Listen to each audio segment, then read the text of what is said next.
Hello beautiful soul! Welcome back to my channel. This is my channel. I'm from Japan, Kabayan Aquarius. This reading is for you. Tingnan natin na iyong July 16 to 31. Maraming salamat muna sa aking mga subscriber, new subscriber, cross-watcher, at sa mga bagong pasok dyan. Welcome na welcome kayo sa bahay ni Ate Aimee. Salamat din sa nakataba ng puso na yung mga comments at sa mga nagpa-personal reading. Marami pong salamat. Kung gusto nyo na energy nyo lang talaga, ang gusto makuha natin, all the details is in description below. Sa baba po ng video. This is a general reading Aquarius. Kunin mo lang sa'yo at itapon ang hindi naman sa'yo. Maaring vice versa. Energy mo, energy ng person mo, energy ng malapit sa puso mo. Nangyayari, or mangyayari pala. Use your own intuition. Lawakan natin ang ating isipan. Energy reading tayo Ano man ang gender mo, ano man ang edad mo, ipasok mo ang energy mo. If this is you, kayo pa rin ang makapagpapabago ng inyong buhay. Aquarius. May taong matigas ang ulo at hindi siya willing mag-change. Ikaw or someone into your life. Oy Des, pay attention to your work. May mga bagay na kailangan mag-focus. Kailangan na, may mga mukhang busy kayo May mga pupukusan kayo dito siguro may mga kailangan kayong isulat, papers. Yan, may mga kailangan i-develop. Kung ano man yan. Celebration, fun, enjoyment. May tank word siya may ibig sabihin may mga kasiyahan na magaganap o mangyari, no?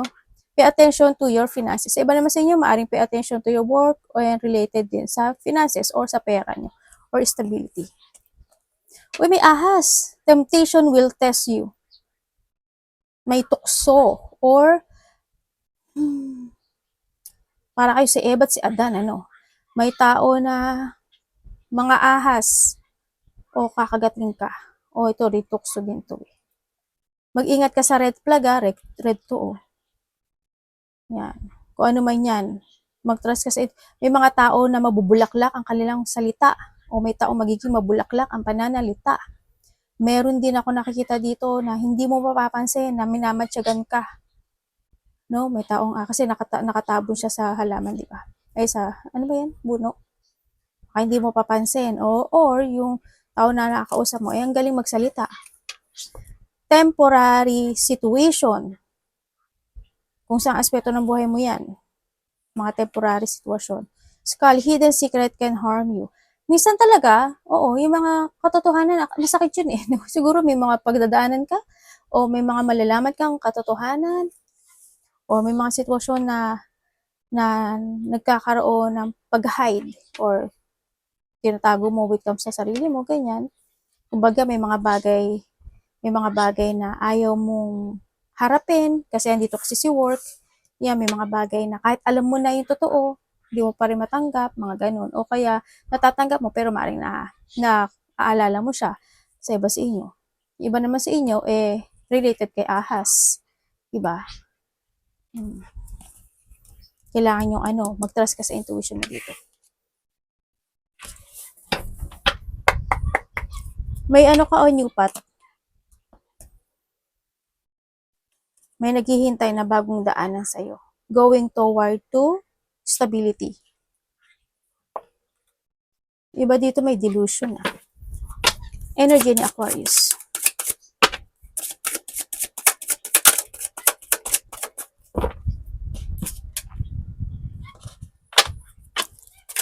Okay. Thank you. Uy, okay. Ang energy mo this time, ang nakita ko dito is you are recovering from a situation. Yun ang nakikita ko. Parang nandito ka sa sitwasyon mo na maaring masaalagaan mo yung sarili mo, mag-focus ka sa sarili mo, may mga iisipin kang bagay-bagay na gusto mong i-change, gusto mong, mga dreams, ganyan. Mga gusto mong mag-heal, kaya maybe sa iba sa inyo, you're healing something, or you want to recover something, yun ang energy na nakikita ko sa iyo. Iba sa inyo is may mga bagay na ang energy mo parang handun ka sitwasyon mo, mas more ka magiging practical, o may mga bagong routine ka na gagawin sa iba, or handito yung sitwasyon na improvement to yourself. May i-improve ka, may i-heal ka, may gagawin ka, andito talaga si work, or na andito ka sitwasyon na may mga iisipin kang bagay-bagay na you want to give your effort. Ganyan. Parang andito kasi slowly but surely, may mga ganung decision ka sa buhay mo this time.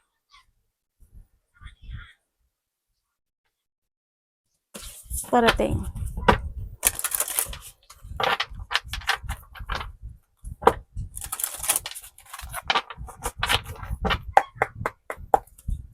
Anong parating sa kanya? Marami magkabago sa iyo Hermit. Parating is a hermit.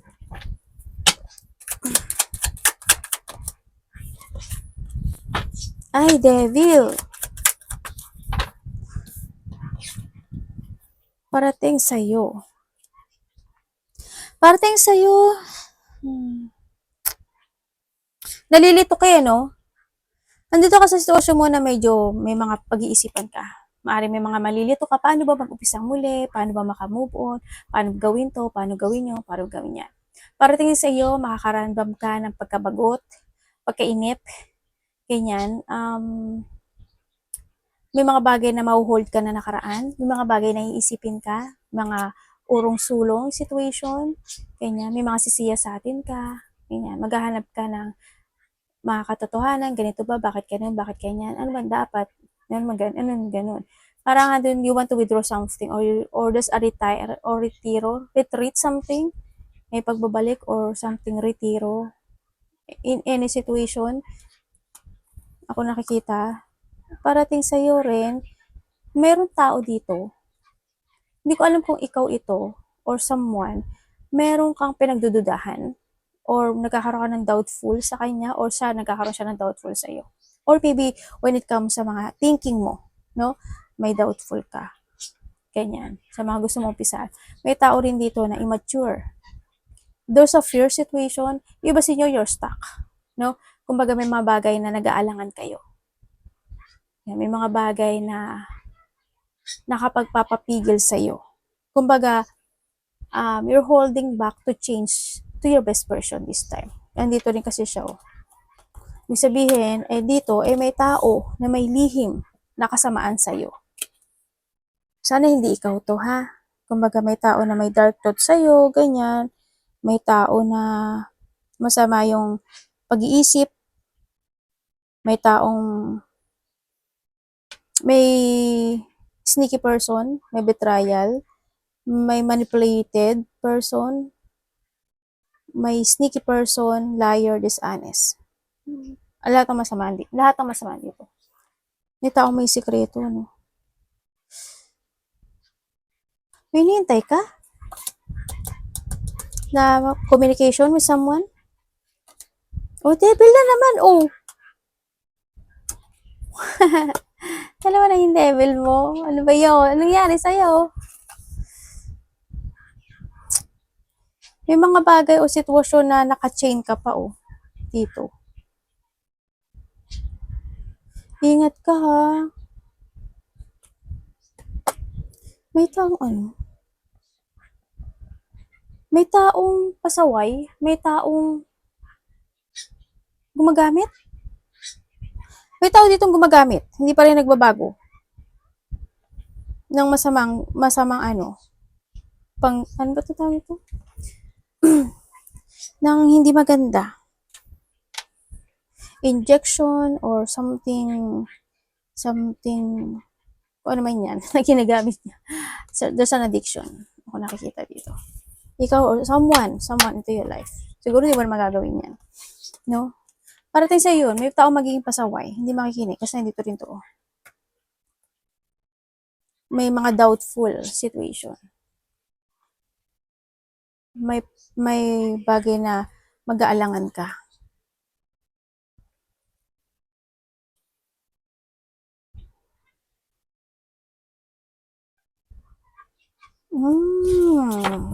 Okay.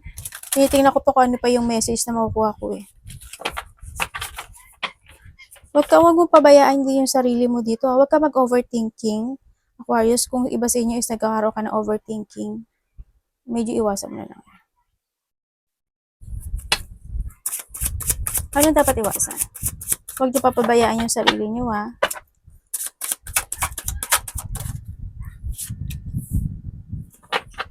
Ilagaan niyo yung sarili niyo. Ay, ano ba yan? May nakikita ako dito. Ikaw or someone? Hindi ko alam kung, or maybe a part of a family, may taong may sakit. Hindi ko alam kung masakit ba tiyan mo o may sakit sa bandang tiyan. Yun ang nakikita ko. Dapat niyang iwasan. Okay. Dapat mong iwasan is not to value yourself, no? Iwasan mo yung masyadong maging mabait. Hindi naman sinasabi na huwag ka maging mabait, pero yung over na alam mo na abuso ka, wag naman. Siyempre, di ba? Kailangan mo rin magsalita. Iwasan mo yung mga tao na didiktahan ka nila. Iwasan mo yung mapanghinaan ka ng loob. Iwasan mo yung magkaroon ka ng limitasyon sa sarili mo. Imbes na kaya mo namang gawin o desisyon na yung mga bagay-bagay. Iwasan mo rin na syempre, alam ko naman na maka-Diyos kayo, di ba?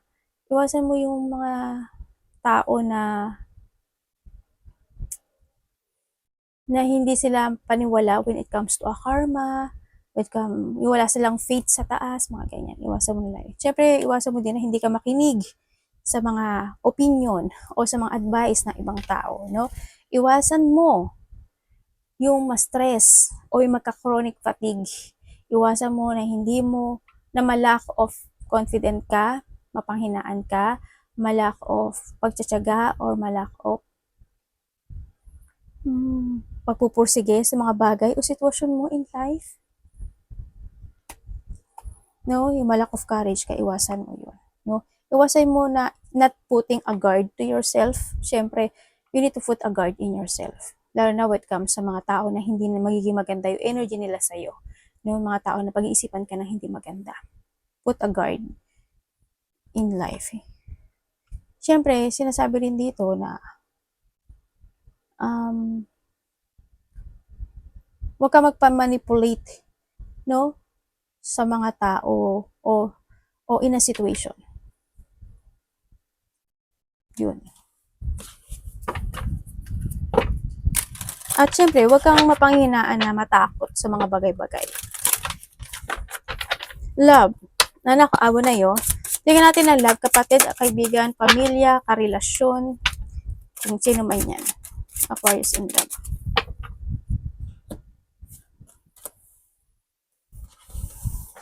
Kilo.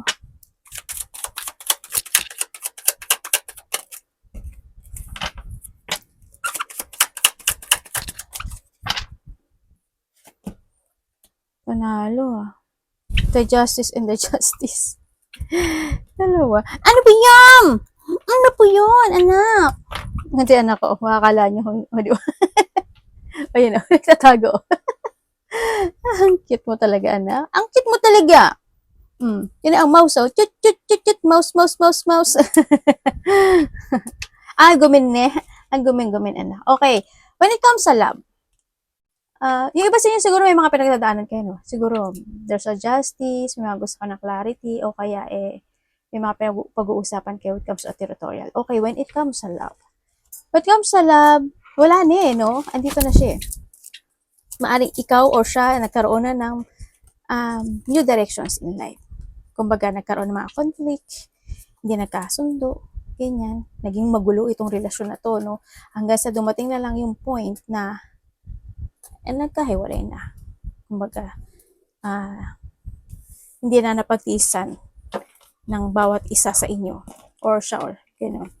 Kung kayo is single po. Mag-ingat lang kayo. Kung kayo is single, mag-ingat ka.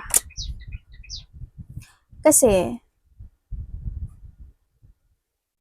maaring may tao na papasok sa'yo na maaring sasandal sa'yo because of the needs, hindi because of the love. No. Mag-trust ka sa intuition mo. Kung kayo is in relationship, yes, there's a massive change happen in this relationship. Isa sa inyo maaring immature, no? isa sa inyo is, andun yung pag-aaway eh. Actually, hindi kayo nagsi-same page nitong taon na to. Magulo yung life, no? Kung kayo is in relationship, palaging may away, gulo, battle, situation, ganyan.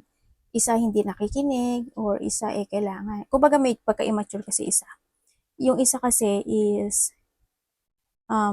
maaring nagkakaroon siya ng, hindi yung kasi yung confident niya to start a new directions in life. Kumbaga, anytime ready siyang hiwalayan ka, ready siya na mag-let go, ganyan. Abandonahan ka, yun ang nakikita ko dito. Kaya anytime, kung kayo is in relationship, anytime pwede kayo magkahiwalay. Or pwedeng, sana maayos, siyempre, diba? Sana maayos. Kasi andito rin siya. Andito rin si Pat. O, andito rin to, si Delusion. Diba? Parang yung when it comes sa relationship, you try to make it balance na lang yung relationship kasi kahit na minsan ang gulo-gulo na. Mga ganun sitwasyon.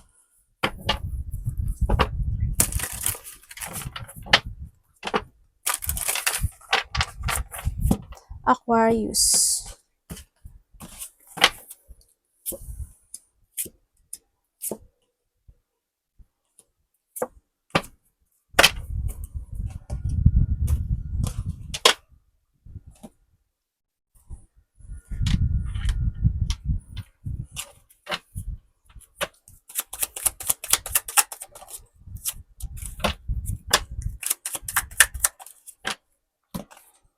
Uy.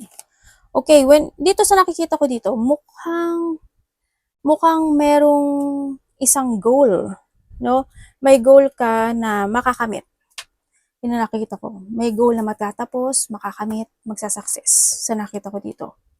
And then also, sa iba sa inyo is magkakaroon na ng clarity, or you use your wisdom to clarity yung mga bagay na gusto mo na pagpasyahan this time. Kung ano yung gusto mong goal, kung ano yung gusto mong i-keep moving, kung ano yung tatahakin mong landas, mga ganun. Meron ka ng clarity, o magkakaroon ka ng clarity kung ano yung project ang gusto mo, kung anong patang gusto mo, mga ganun. Magkakaroon sa'yo ng new beginning in life, new happiness in life. May mga union din ako na nakikita sa'yo. Siguro, pagkikita to ng mga mahal sa buhay, kapamilya, sa iba sa inyo, karelasyon sa iba. Andito rin na nakikita ko rin dito na parang you will become a center of attention, a center of attention, Aquarius. Hindi ko alam why. Siguro may mga recognition na magaganap, o kaya pupunta ka sa maraming tao o matao, o nasa mataong lugar ka, o kaya mas maraming makakakilala sa iyo, mga ganyan. Ako nakikita sa iyo. There's a victory and success happen into your life. Andito na rin na may mga pupukusan ka na this time, no? Pupufocus doon.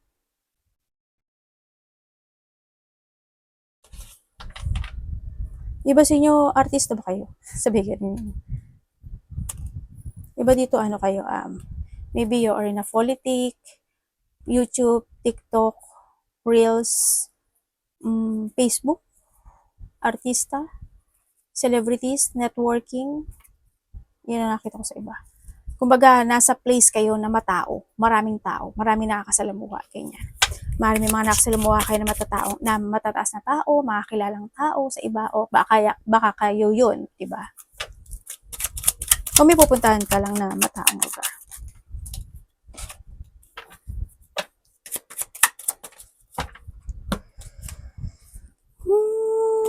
May malilisip pa daw text message. Text message, communication sa isang lalaki. Or kung lalaki ka, baka sa isang babae. O lalaki, vice versa. Maaari iba sa inyo, this is your magulang, asawa, o karelasyon. And then, iba naman sa inyo, may unfinished business.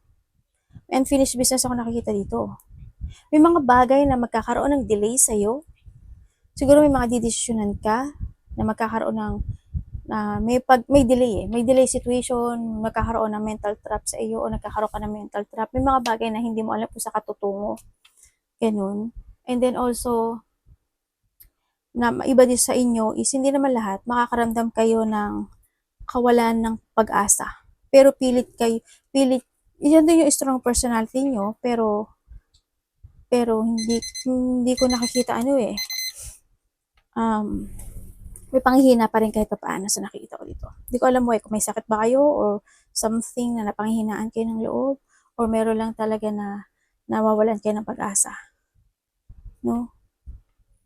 May mga bagay na sa iba, hindi lahat na nasasayang na ang oras o ang panahon.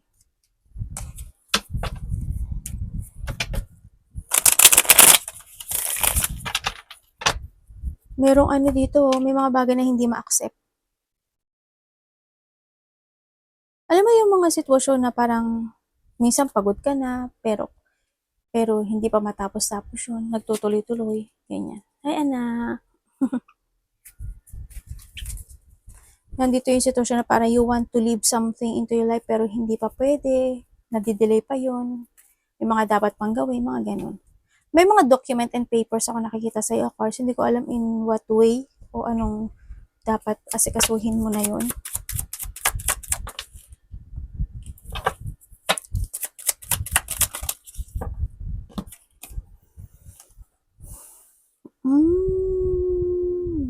Okay. Okay. Sa iba sa inyo, dito na. Sa iba sa inyo, you're starting fresh in life. Kumaga, maaring single kayo, no? Sa iba sa maaring single na kayo, andito ka na sa sitwasyon mo na you put boundaries. Maaring busy na sa inyo, may mga pamumunuan ka ata, o may mga didesisyonan ka na this time, sa nakikita ko dito, yan. Ganyan. May mga pamumunuan ka, magli-lead ka for something, ganyan. May mga new beginning happen, and then also, ang nakikita ko, iba sa inyo single, may mga bagong plano, bagong strategy, bagong pananaw sa kinabukasan. Pero may struggle ka ha. May struggle ako nakikita sa'yo. Sa iba sa inyo, hindi ko alam kung ikaw or someone, pero nakita kontento ka eh. Parang may tao na nagsisisi. May tao na gusto niyang linisin yung sarili niya. May malalaman ka daw katotohanan. May lalabas na katotohanan din. And then also, may tao want to confess or may confession situation. Ako na nakita. O naghihintay ka ng confession niya. O magsalita siya. Mga ganun. Magsalita siya na totoo o ano man yan.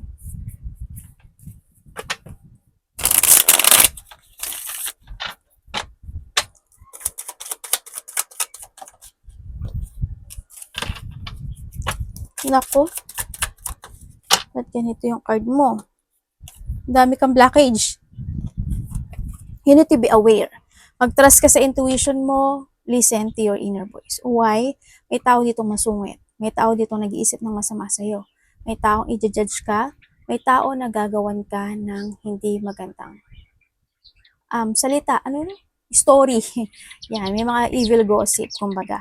Mayroong tao na mangliling lang, mandaraya. May tao na magiging magaspang ang salita niya sa'yo o hindi magiging okay yung salita niya sa'yo. Or maybe this is you. Siguro sa tingin ko hindi naman kayo to. Hope, no, or you need to be aware din sa salita mo. And then, may tao magiging cold-hearted or ikaw ito. May manipulative situation o may tao magiging manipulator. Yan, ganyan. May maganon tao. May ang tawag dito? Ano ang Tagalog nun? Nakalimutan ko. Masungit? May taong masungit. Baka ikaw, baka nagmumudi-mudi type ka. No, wag naman sana. No. Kailangan, it's time to awake din dito. It's time to awake, listen to your inner voice, listen to your instinct, intuition. May mga bagay na need nang i-let go because it's done. May mga, this is a time to decide. Mag-transform ka, magpalit ka ng mga decision mo, magkaroon ka ng self-evaluation, and you need to learn from the past situation, ang sinasabi niya sa'yo. May tao dito na ano ba to yung sobra-sobra yung panghuhusga sa'yo. Hindi lahat kayo yun pero may tao dito na yung hindi na makatotohanan. Alam mo yun? Yung panghuhusga niya sa'yo. Hindi na ganun katotoo. Kasi may tao nagsisinungaling eh. Yun na nakikita ko dito. Maging aware ka na lang daw. Siguro it's time to let go or manahimik ka na lang o hayaan mo na lang sila. It's good na yun, no? Kasi nandito na si King of Pentacles. Arigato namaste, God bless.